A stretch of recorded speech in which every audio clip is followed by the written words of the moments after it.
नमस्कार, मैं डॉली सोही एक बार फिर से हाजिर हूँ। आपके पति की हत्या हुई है और उनकी लाश उनके मम्मी के घर में पाई गई। तो जाहिर सी बात है खून भी उन्होंने ही किया होगा। तुम दोनों में से कोई भी इस घर में नजर आया तो मैं उसको खून कर दूंगी। मैं नहीं मान सकती कि एक माँ अपने बेटे का खून कर सकती है। एक्चुअली हमारे घर की 2 चाबियां थी। इस पूरे खेल में एक एक्स्ट्रा चाबी का सेट बनाया गया। तुमने कोई डुप्लीकेट की बनाई थी? नहीं। और जिस किसी ने भी तीसरी चाबी बनाई है, विकी का कत्ल उसी ने किया। इस कहानी की पिछली कड़ी में आपने देखा कि हिमाचल प्रदेश के शहर में रहने वाले रिकी ठाकुर का कत्ल हो जाता है और जिसकी लाश उसकी मां के कमरे में पाई जाती है। अब तक की पुलिस की इन्वेस्टिगेशन से पता चलता है कि कत्ल प्रॉपर्टी को लेकर ही हुआ है और कातिल घर का मेंबर है। आइए देखते हैं कि क्या पुलिस असली कातिल तक पहुंच पाई है या नहीं।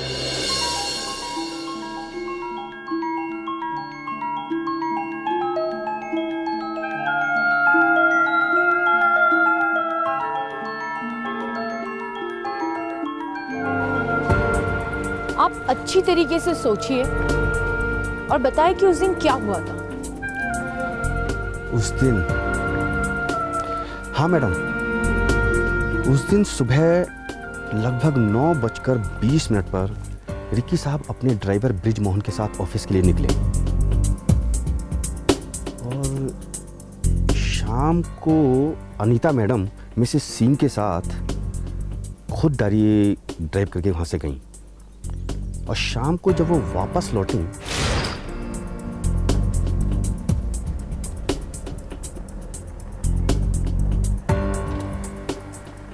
Watchman, watchman. तो उनके साथ रिकी साहब का ड्राइवर ब्रिज मोहन था। ऐसा ही कुछ हुआ था।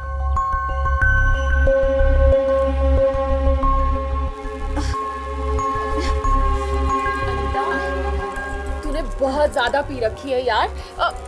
तुझे ड्राइव करके जाना है। नो प्रॉब्लम, मैं ब्रिज को बुलवा लूंगी, तो जा। अरे देख, चल घर चल। अभी तू देख ना पैर कैसे लड़खड़ा रहे हैं तेरे। चल बाबा घर चल। तू मेरी चिंता मत कर, तू जा ना, मैं चली जाऊंगी। ठीक है, तू रुक यहीं पे, गिर जाएगी कहीं। मान ले बात, चल घर। नहीं जाना बोला ना, तू जा, मैं चली जाऊंगी। मेरा दिमाग खराब मत कर, तू जा ना। ठीक है, मैं जा रही हूँ, मैं अपनी गाड़ी से जा रही हूँ। वैसे भी इतना लेट हो गया, मिस्टर सिंह मेरा वेट कर रहे होंगे, उनका फोन पे फोन आ रहा है। तू रुक यहाँ पे।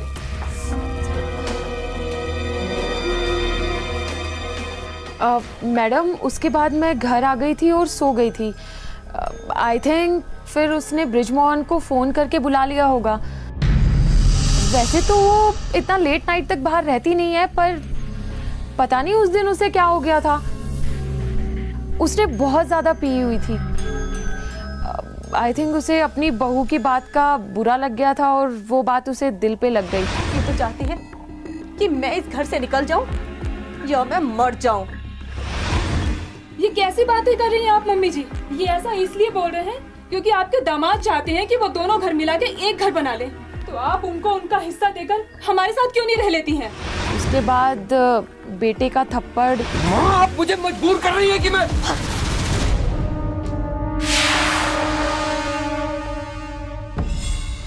तो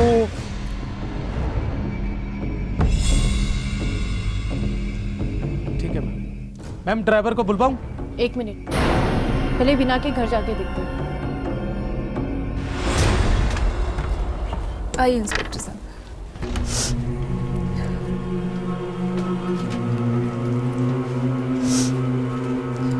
कमाल की बात है, रिक्की अनीता जी का बेटा था। उनकी मौत को पूरे 4 दिन हो गए आज। ना कोई शोक सभा, ना कोई चौथा।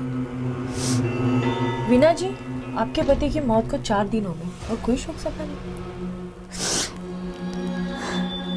ये काम तो उनकी माँ के, जब उन्हें ही फिक्र नहीं तो। I am sorry. पूछिए, क्या पूछना चाहते हैं? मैं आपसे ये जानना चाहती हूँ कि रिकी जब उस दिन घर पर वापस आया था तो वो अकेला था या उसके साथ ड्राइवर भी था? मुझे कुछ ठीक से याद नहीं आ रहा। वीना जी, थोड़ा कोशिश कीजिए याद करने की। कुछ खास बात? हाँ, शायद वो उस दिन अकेले ही आए थे।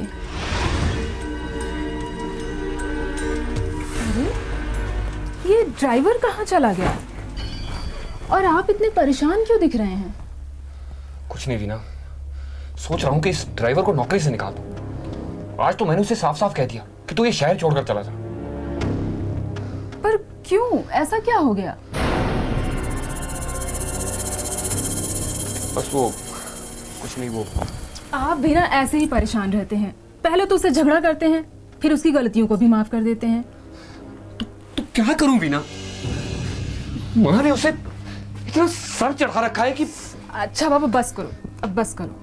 देखो, उस दिन जो तुमने माँ के साथ किया ना, वो सही नहीं था।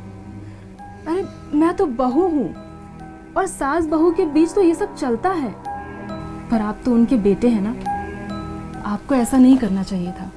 आप एक काम करो, उनसे जाके माफी मांग लो। लेकिन वीना तुम जानती हो ये फोन किसका बज रहा है बार बार? माँ का है। देखो, माँ ने तुम्हें खुद ही फोन कर लिया। अब एक काम करो, उनसे जाके माफी मांग लो। लेकिन वीना,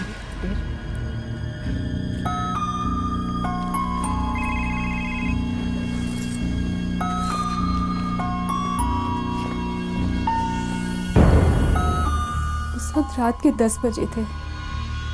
मैं सोने चली गई थी। फिर अचानक रात को 2 बजे शोर सुनकर मेरी नींद खुली तो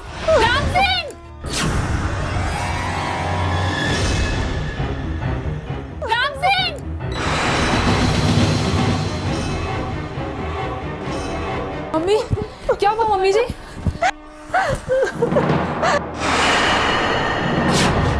ये सब कैसे हो गया? वीना, वीना, मेरे बॉडी को किसने मारा? ये सब कैसे हो गया? वीना, बॉडी को हाथ लगा।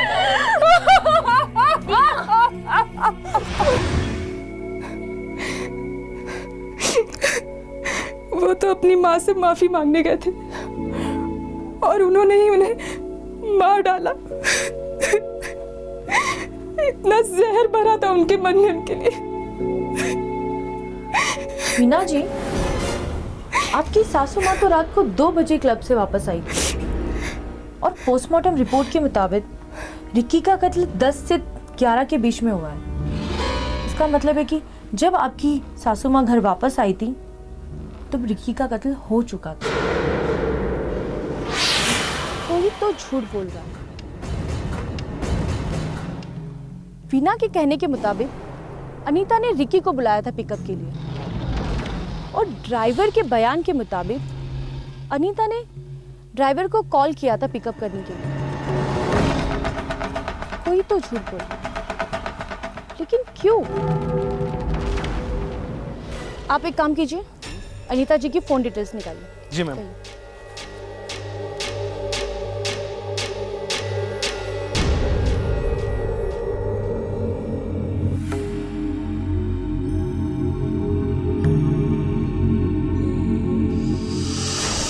अनीता का कॉल लिस्ट के मुताबिक रात 10 बजे से 10:30 बजे के बीच अनीता ने 8 बार ड्राइवर को कॉल किया, 1 बार रिक्की को। उसके फौरन बाद फिर से उसने ड्राइवर को कॉल किया। जी हाँ, उस रात मैंने उसे बहुत कॉल किए, यही कोई करीब 10:30 बजे। वो बहाने बना रहा था कि छुट्टी का दिन है। फिर मैंने अपने बेटे रिक्की को कॉल किया। उसके फौरन बाद आपने अपने ड्राइवर को फोन किया, क्यों? ये कहने के लिए कि रिक्की मुझे लेने आ रहा है, वो ना आए। लेकिन आपका ड्राइवर आपको लेने आया था।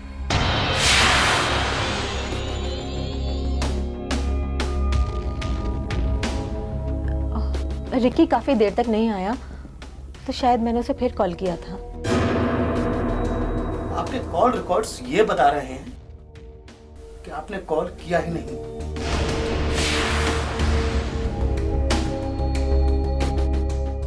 देखिए, उस दिन मैं बहुत नशे में थी। हो सकता है वो खुद मुझे लेने आ गया। हाँ साहब, हम यहाँ पर दोपहर में आराम करते हैं। रिक्की साहब का ड्राइवर भी यहाँ पर आता था।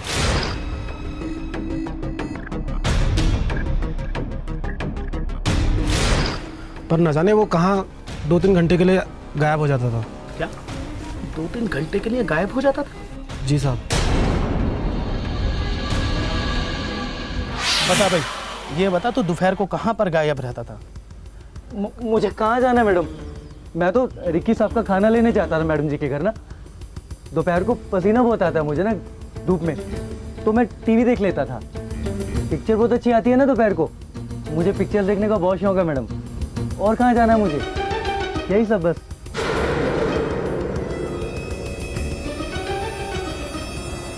रिक्की के ड्राइवर को आपने लगवाया था ना मैडम? जब रिक्की ने उसे निकालने को कहा तो आपने निकाला क्यों? मैम, मैंने बिना से पूछताछ की, ड्राइवर को उसी ने रखवाया था। मेरे लिए ये जरूरी नहीं कि ड्राइवर को किसने रखवाया था और किसने नहीं। मेरे तो ये समझ में नहीं आ रहा है कि आखिर इस कत्ल के पीछे मकसद क्या है और ये तीसरी चाबी किसने बनाई। मैम, जाहिर सी बात है, इस तीसरी चाबी के बारे में राम सिंह जानता था और फिर अनीता ने उस दिन राम सिंह को पैसे भी नहीं दिए थे, तो हो सकता है कि राम सिंह ने। तुम्हारा मतलब है कि राम सिंह ने कत्ल किया? मैडम, मैं तो खाली क्लू ढूंढ रहा हूँ। नहीं नहीं, मान लेते हैं कि राम सिंह ही कातिल है। अब तो इस केस को सॉल्व करना है।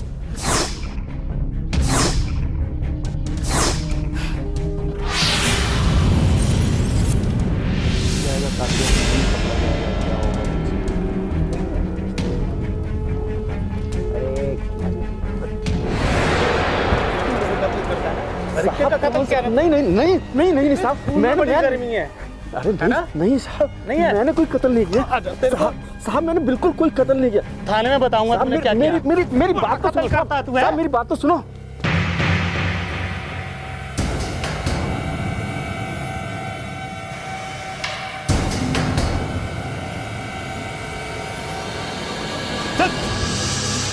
साहब, आप मेरी बात पे यकीन क्यों नहीं कर रहे? मैंने कुछ भी नहीं किया है। कुछ नहीं किया? बहुत गर्मी है ना तेरे खून में, खून करता है ना तो। मैडम नहीं, मेरा कातिल खून नहीं किया है। मैडम आप समझाइए ना, मैंने कोई खून नहीं किया है। क्या हुआ? इसने रिक्की का कत्ल किया। पर आपके पास इसके क्या सबूत हैं? हमारे पास जो सबूत है वो यही साबित करते हैं कि इसी ने रिक्की का कत्ल किया है। कैसे सबूत? मैडम, ये पुलिस का मामला है, हम अभी इसे डिस्क्लोज नहीं कर सकते। ये जल्द से जल्द खुद अपना गुनाह कबूल कर ले। किसने मारा मेरे पति को? कौन क्यों मारा? कौन क्यों मारा? क्यों मारा? कौन क्यों मारा? मैडम, छोड़िए उसे, छोड़िए उसे। किसी ने मेरे पति को नहीं, मैं नहीं मारा। किसी का खून नहीं किया। मेरे पति को मारा।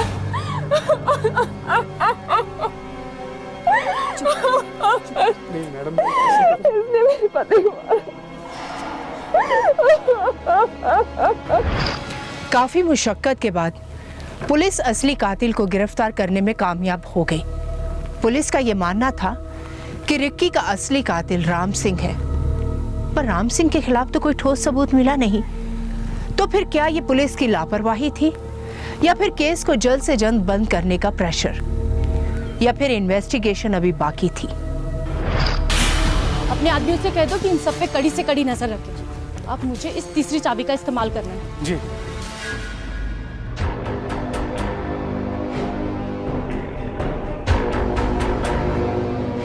ब्रिजमोहन, गाड़ी निकालो। जी मैम।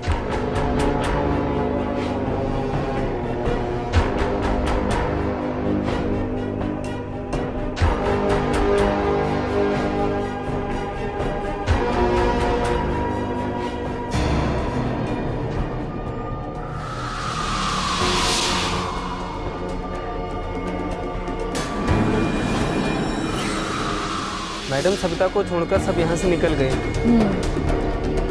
बस नजर रखना, अब कातिल जाल में फंसने जा रहा है।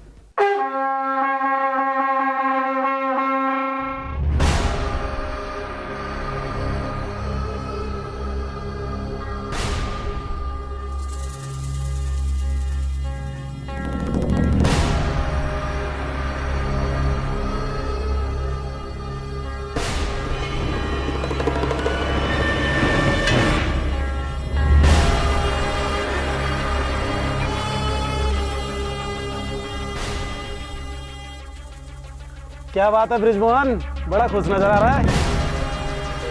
क्या बात? अरे मेरे मालिक के कातिल का पता चल गया है। क्या बात कर रहा है? हाँ, अच्छा, तुम बैठो यहाँ, मैं पिक्चर देखने जा रहा हूँ। देखा, इसे अपने मालिक के मौत का बिल्कुल भी दुख नहीं है।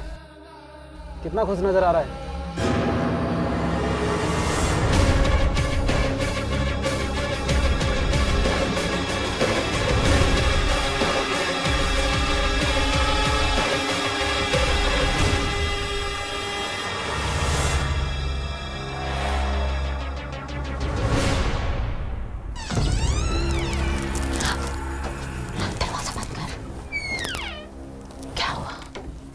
अरे हमारा प्लान कामयाब हो गया डार्लिंग। रिक्की के कत्ल के इल्जाम में पुलिस ने रामसी को अंदर कर दिया और इतना मारा कि उसने अपने सर पर इल्जाम ले लिया उसके कत्ल का। हाँ बिल्कुल बिल्कुल सच बोल रहा हूँ मैं। अब तो हमारे सारे रास्ते साफ हो गए हैं, साफ। आ जाओ ना, चले भी आओ, अभी कोई नहीं डरने वाली बात।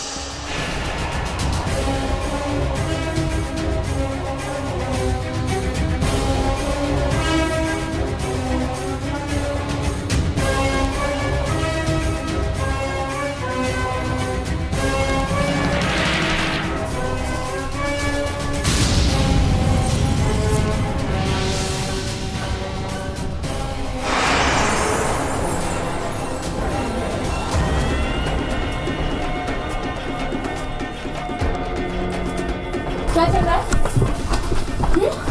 चलिए, क्या कर रही थी आप?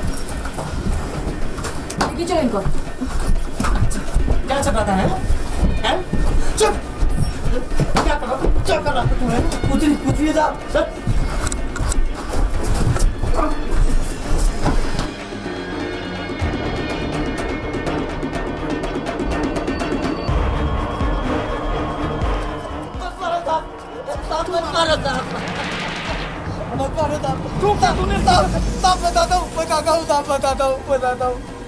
साहब ये सब मैंने अनीता मैम के कहने पे किया था साहब, मुझे माफ कर दो साहब, मेरी कोई गलती नहीं है साहब।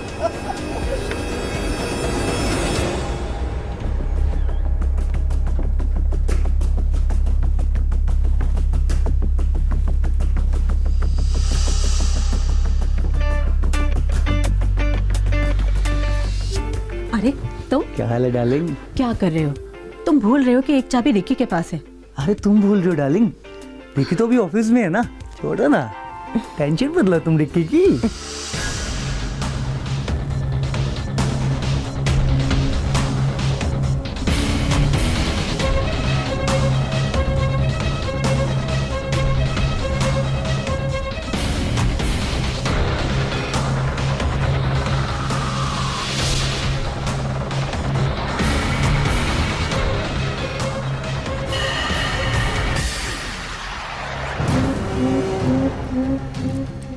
माँ, कौन था वो आदमी? कौन आदमी? बताओ मुझे, कौन था वो आदमी? नहीं बताऊं। ठीक है, नहीं बताओगी? मैं भी अभी शीना को फोन कर आपकी इन हरकतों के बारे में बताता हूँ। रुक जा बेटा, शीना को कुछ मत बताना प्लीज, तुझे मेरी कसम, शीना को कुछ मत बताना। मैं अब ऐसा कुछ नहीं करूंगी, तेरे हाथ जोड़ती हूँ बेटा, तुम उसको कुछ मत बताना। ठीक है, लेकिन आप भी मेरी एक बात कान खोलकर सुन लीजिए। अगर आज शाम तक वो आदमी मेरे सामने नहीं आया ना, तो मैं आपकी ये सारी हरकतें और ये करतूतें शीना और रवि को साफ साफ बता दूंगा।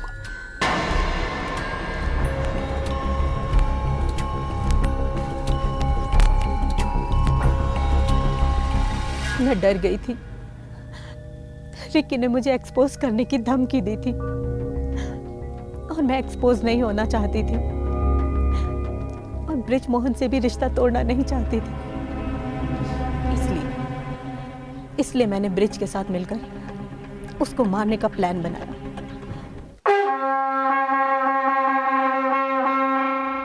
और मैं एक्सपोज नहीं होना चाहती थी और ब्रिज मोहन से भी रिश्ता तोड़ना नहीं चाहती थी। इसलिए मैंने ब्रिज के साथ मिलकर उसको मारने का प्लान बनाया। और उस दिन मैं मिसेस सिंह को लेकर क्लब गई। वहां मैंने ड्रिंक की और रिक्की को घर बुलाया। फोन किसका बज रहा है बार बार? माँ का है। देखो, माँ ने तुम्हें खुद ही फोन कर दिया। अब एक काम करो, उनसे जाके माफी मांग लो। लेकिन विना मेरी खातिर।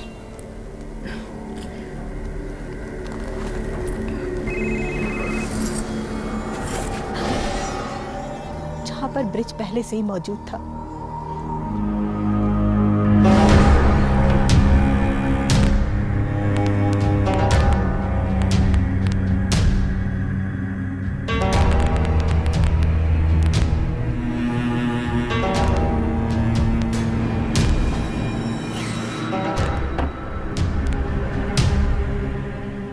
माँ,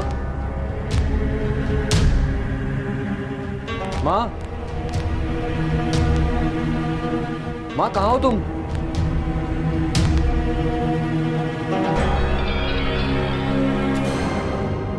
माँ, अरे माँ कहाँ हो तुम?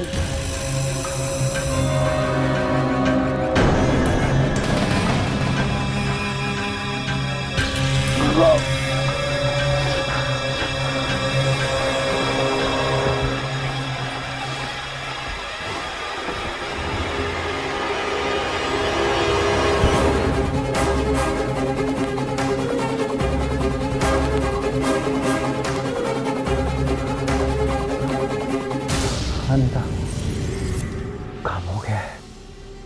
अब हमारे रास्ते में कोई नहीं आएगा और मैंने लाश को अलमारी में छुपा दिया है। ठीक है? हाँ, 2 बजे मुझे लेने आ जाना, समझ गए ना?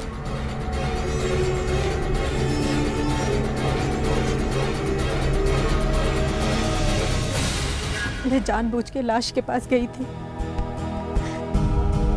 ताकि किसी को मुझ पर शक ना हो।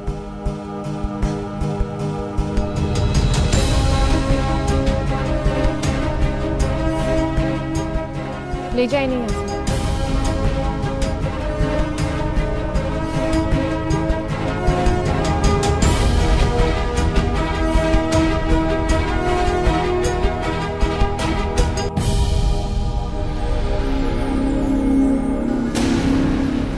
इंसान के विचार और उसकी सोच उसका किरदार बनाते हैं। इंसान की अगर सोच अच्छी हो तो वो साधु बन जाता है, और अगर सोच बुरी हो तो माँ भी शैतान बन जाती है। रिक्की के कत्ल के इल्जाम में अनीता और उसके ड्राइवर को आईपीसी के तहत सजा मिली। आइए मिलकर एक ऐसे समाज का निर्माण करते हैं जहां प्यार हो, नफरत ना हो, जहां ईर्ष्या ना हो, अपनापन हो, ताकि हम सब मिलकर इस देश से हमेशा हमेशा के लिए जुर्म को मिटा सकें। इन्हीं विचारों के साथ मैं डॉली सोही आपसे विदा लेती हूँ। आप जागरूक रहिए, क्योंकि अगर देश जागरूक होगा तभी तो खुशहाल होगा। जय हिंद।